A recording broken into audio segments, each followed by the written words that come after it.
శ్రీ గురుభ్యో నమః. వారం వర్జం. ఫిబ్రవరి 9, 2026 సోమవారం. శ్రీ విశ్వావసు నామ సంవత్సరం మాఘమాసం ఉత్తరాయణం.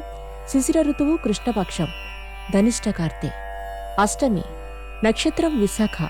వర్జం ఉదయం 11:19 నుండి 1:06 వరకు. దుర్ముహూర్తం మధ్యాహ్నం 12:46 నుండి 1:32 వరకు. మరలా మధ్యాహ్నం 3:04 నుండి 3:50 వరకు. రాహుకాలం ఉదయం 7:30 నుండి 9 వరకు. ద్వాదశ రాశుల వారు ఈరోజు చేసుకోవాల్సిన పూజలు. బిల్వ దళాలతో శివార్చన చేయండి. ద్వాదశ రాశులు. మేషరాశి. ప్రజా సంబంధాలను మరింతగా విస్తృతపరచుకోవడానికి గాను ప్రయత్నాలను ముమ్మరం చేస్తారు. వస్త్రలాభం. వృషభ రాశి. బ్యాంకు లావాదేవీలలో తేడాలను, లోపాలను పరిశీలించి మౌనంగా చర్యలు తీసుకుంటారు.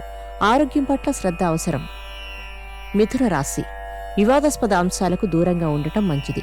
కార్యాలయంలో పరిస్థితులు మీకు అనుకూలంగా ఉంటాయి. కర్కాటక రాశి. దూర ప్రయాణాలలో నూతన వ్యక్తుల పరిచయాలు ఏర్పడతాయి. ఆరోగ్య సమస్యలు ఎదురైనా అధిగమిస్తారు. సింహరాశి.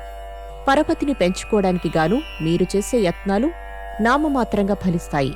ప్రతిష్టను నిలబెట్టుకుంటారు. కన్యారాశి. మిత్రులతో చర్చిస్తారు. అభివృద్ధి కార్యక్రమాలు ఆచరణలోకి వస్తాయి. ప్రకటనలు లాభిస్తాయి. వస్త్రలాభం. తులారాశి. స్పెక్యులేషన్ వైపుకు మొగ్గు చూపే కన్నా స్థిరాస్తుల కొనుగోళ్లపైన పెట్టుబడిని మదుపు చేయడం మంచిది. వాహన సౌఖ్యం. వృశ్చిక రాశి. ఆధునిక సాంప్రదాయ పద్ధతులను వ్యతిరేకిస్తారు. దూర ప్రాంతాలలోని మీ వారికి సాయం చేస్తారు. ధనుస్సు రాశి. మీ శక్తి సామర్థ్యాలు, ప్రతిభ ఆకస్మికంగా కొంతమందికి గుర్తుకు వస్తాయి. వ్యాపారాలు అభివృద్ధి చెందుతాయి. మకర రాశి. రుణాలను ఇవ్వకపోవడం ఉత్తమం. బరువైన కొన్ని బాధ్యతలను దించుకుంటారు. కాంట్రాక్టులు లాభిస్తాయి. కుంభరాశి. మంచి అవకాశాలను గుర్తించి గతంలో చేసిన ప్రయత్నములు ఇప్పుడు అక్కరకు వస్తాయి. వాహన సౌఖ్యం. మీనరాశి. వృత్తి, వ్యాపారాల స్థితి చెప్పుకోతగిన స్థాయిలో మెరుగుపడుతుంది. నూతన విద్య, ఉద్యోగ అవకాశాలు పొందుతారు. నమస్కారం.